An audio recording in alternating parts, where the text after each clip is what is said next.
जनता को लोकसभा चुनाव को लेकर आम जन में खासा उत्साह देखा जा रहा है। बड़ी संख्या में लोग मतदान केंद्र पहुंचकर अपने लिए सरकार चुनने जा रहे हैं और ऐसे में मतदान केंद्रों पर लोग अपने दोस्त परिवारजनों के साथ वोट डालने के लिए पहुंच रहे हैं। बता दें कि आज 4 पीढ़ियां एक साथ मतदान केंद्र पहुंची है। बेहद खूबसूरत तस्वीर आप टीवी स्क्रीन पर देख पा रहे हैं, जहां पर एक साथ 4 पीढ़ियां मतदान केंद्र पहुंची और अपने विकास साथ ही देश के बेहतर भविष्य के लिए वोट करने की सबसे अपील भी की। तो ये जयपुर से तस्वीर आपको दिखा रहे हैं, मतलब माँ, फिर बेटा, फिर बेटे की बेटी, फिर बेटे की बेटी, 4 जनरेशन।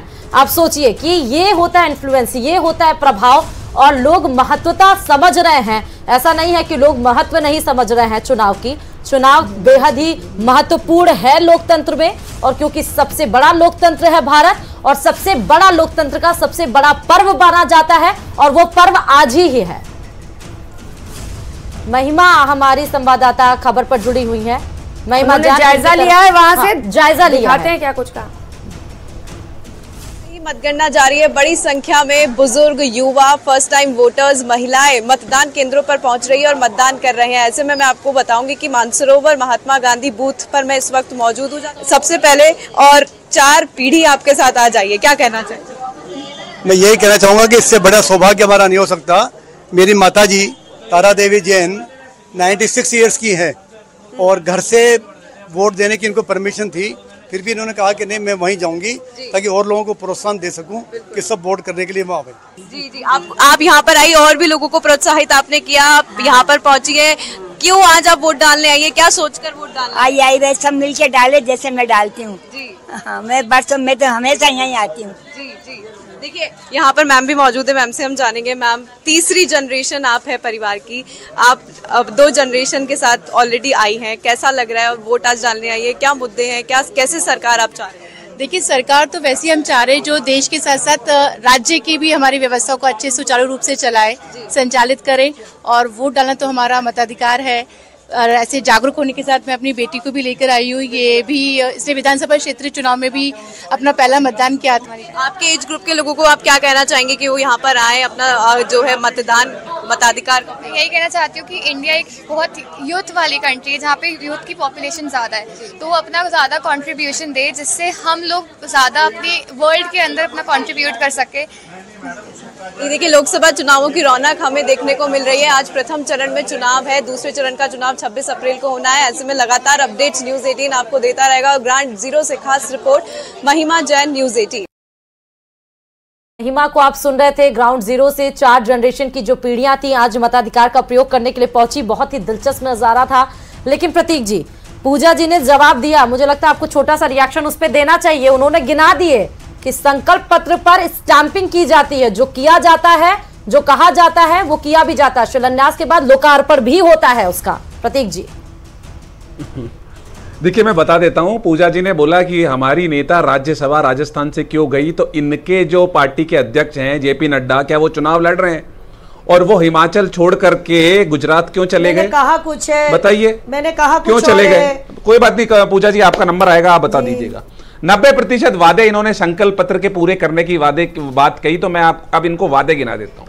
2014 में वादा किया गया था कि 100 दिन के अंदर काला धन विदेशों में जो जमा है वो वापस आ जाएगा, और एक एसआईटी बनाई गई थी। उस एसआईटी के कोई अते पते नहीं है। आज 10 साल पूरे हो चुके हैं। इन्होंने वादा किया था बहुत हुई महंगाई की मार, अब की बार मोदी सरकार, तो क्या महंगाई कम हो गई?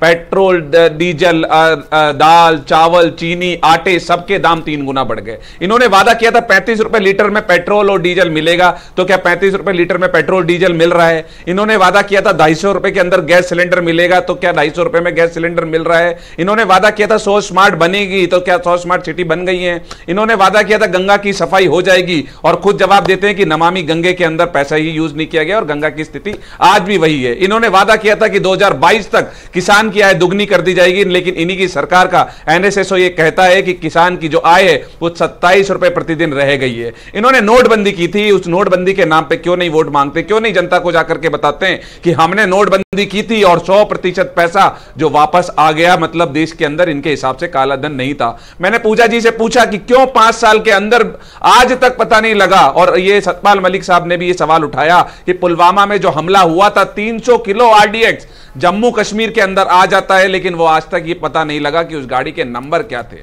वो आरडीएक्स लेकर कौन आया था, क्या देश को पता नहीं लगना चाहिए? ये कहते हैं कि आर्थिक शक्ति बना दिया। मैं कहता हूं जब हम भारत माता की जय कहते हैं तो भारत माता की जय तभी होती है जब उनके 140 करोड़ बच्चों की जय होगी, भयभूत उनका जब विकास होगा। इस देश के अंदर 80 करोड़ लोगों को तो 5 किलो राशन के लिए लाइन में लगना पड़ रहा है। इस देश में 22 लोगों के पास देश की 60% 2014 का अमीर बनता जा रहा है, गरीब बनता जा रहा है। 2014 का जिक्र कर रहे हैं, 2019 में वादे कुछ और थे, कुछ भी नहीं किया, लेकिन 2 टर्म से लगातार जीत रही है, सबसे ज्यादा वोट लेकर आ रही है, फुल फ्लेज्ड गवर्नमेंट बना रही है, क्लीन स्वीप कर रही है। उसके बाद भी तो या तो जनता मूर्ख आप समझ रहे हैं आप, या तो जनता के वोटिंग पर सवाल उठा रहे हैं। तो सवाल आप किस पर उठा रहे हैं, समझ में नहीं आ रहा है।